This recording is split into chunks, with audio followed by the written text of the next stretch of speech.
Assalamualaikum warahmatullahi wabarakatuh. Nama Sri Endang NIM A1H1201117. Saya akan memaparkan tentang materi pengantar pendidikan dari bab 1 sampai bab 4. Langsung saja bab 1, sifat hakikat manusia. Sifat hakikat manusia diartikan sebagai ciri-ciri karakteristik yang secara prinsipil membedakan manusia dengan hewan. Meskipun antara manusia dan hewan banyak kemiripan, terutama jika dilihat dari segi biologisnya. Wujud-wujud sifat hakikat manusia, yaitu yang pertama, kemampuan menyadari diri. Berkat kemampuan menyadari diri ini, manusia dapat membedakan antara yang lain. Yang kedua, pemilikan bereksistensi. Manusia tidak akan terus-menerus terbelenggu dalam suatu ruang. Yang ketiga, moral. Moral dapat diartikan sebagai perbuatan etika yang menjunjung tinggi nilai kemanusiaan. Yang keempat, menyadari kewajiban dan hak. Pada dasarnya, hak merupakan sesuatu yang masih kosong. Artinya, meskipun hak tentang sesuatu itu ada, belum tentu seseorang itu mengetahuinya, dan meskipun sudah tahu, belum tentu mau menggunakannya. Kebebasan yang bertanggung jawab. Rasa bebas bisa berarti merdeka, tapi bebas di sini adalah bebas dalam bahasa batasan kodrat manusia. Kemampuan menghayati. Yang kelima, kemampuan menghayati kebahagiaan. Kebahagiaan itu rupanya tidak terletak pada keadaannya sendiri secara faktual atau pada jaringan prosesnya maupun pada perasaan yang diakibatkannya, tetapi kebahagiaan terletak pada kemauan menghayati semuanya itu dengan keheningan jiwa. C. Pengembangan dimensi hakikat manusia. Sehubungan dengan itu, ada dua kemungkinan dalam pengembangan dimensi hakikat manusia yang bisa terjadi. Yang pertama, pengembangan utuh, dan yang kedua, pengembangan tidak utuh. Sosok manusia Indonesia seutuhnya.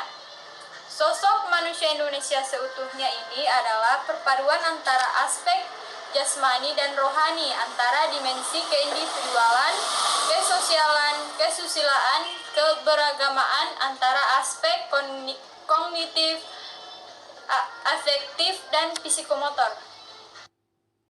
Bab 2. Pengertian pendidikan dan unsur-unsur pendidikan. Pada bagian A, pengertian pendidikan.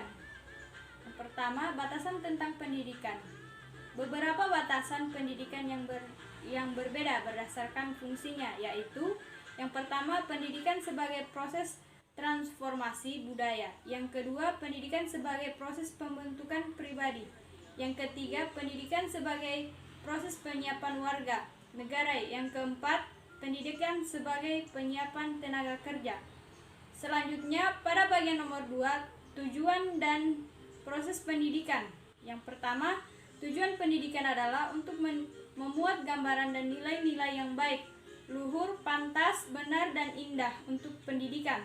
Yang kedua, proses pendidikan. Proses pendidikan ini atau merupakan kegiatan mobilisasi segala komponen pendidikan oleh pendidik terarah terhadap pencapaian pendidikan. Selanjutnya, nomor 3, konsep pendidikan sepanjang hayat atau PSH. PSH ini bukan sesuatu sistem pendidikan yang berstruktur, melainkan suatu prinsip yang menjadi dasar yang menjiwai seluruh organisasi pendidikan yang ada. Selanjutnya, nomor 4, kemandirian.